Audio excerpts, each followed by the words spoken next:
guys, so let's have a look at something called the Mcgill's Big 3.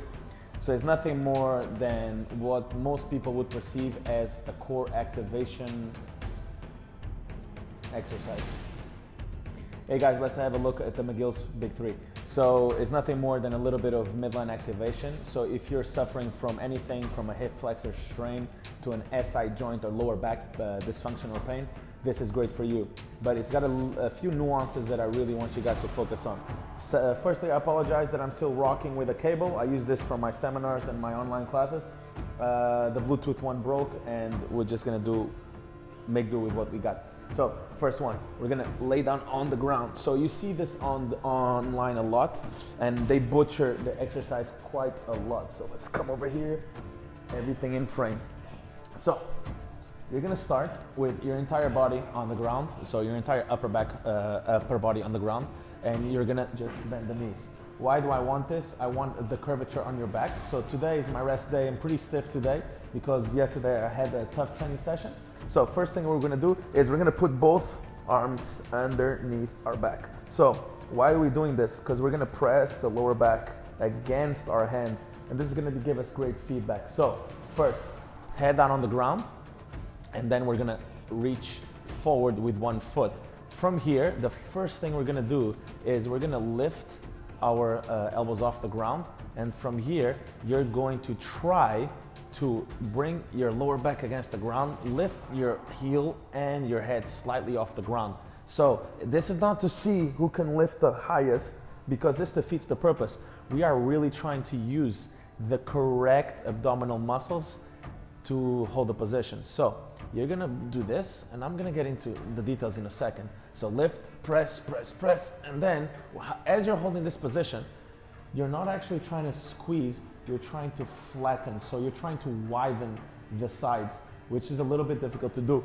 So again, let's go into the position, head down, elevate the elbows, and then get into the position, press the lower back against the ground, heel off the ground, head off the ground, and really try to spread the torso onto the floor. Head doesn't have to come up, shouldn't actually come up. Tuck the chin and hold this.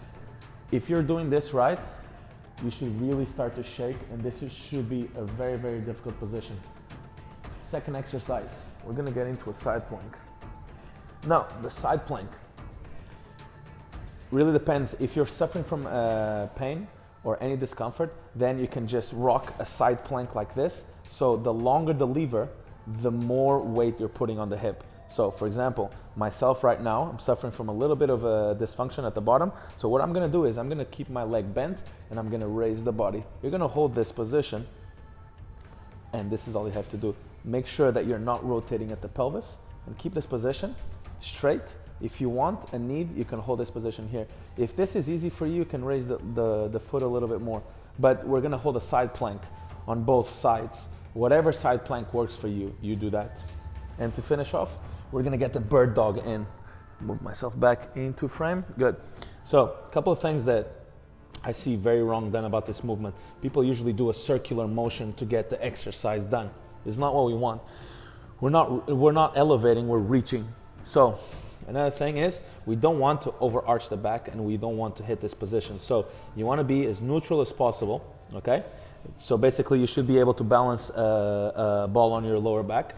And instead of reaching like that, we are going to bring the heel to the wall behind us, and we are going to reach forward with the arm. So basically it looks like this. No rotation, foot pointing down as best as you can, come back into the position, nice and slow, and reach again forward. So when you reach, you should feel a nice glute squeeze, and you should not feel your lower back move about, okay? So for the first exercise, you should start getting maybe 10 seconds in from each leg. For the abdominal contraction, you should get maybe 10 seconds per leg. You should really focus on flattening the midline to the sides, not just crunching. It's not a crunch exercise. For the second one, choose a side plank variation. There's thousands of them. that you firstly enjoy and can hold. We're looking for 20 to 30 seconds per side. And of course, you need to make sure you're progressing that. And then for the third exercise, the bird dog, the leg reach, we are looking for stable reps. Anywhere between 16 to 24 is great.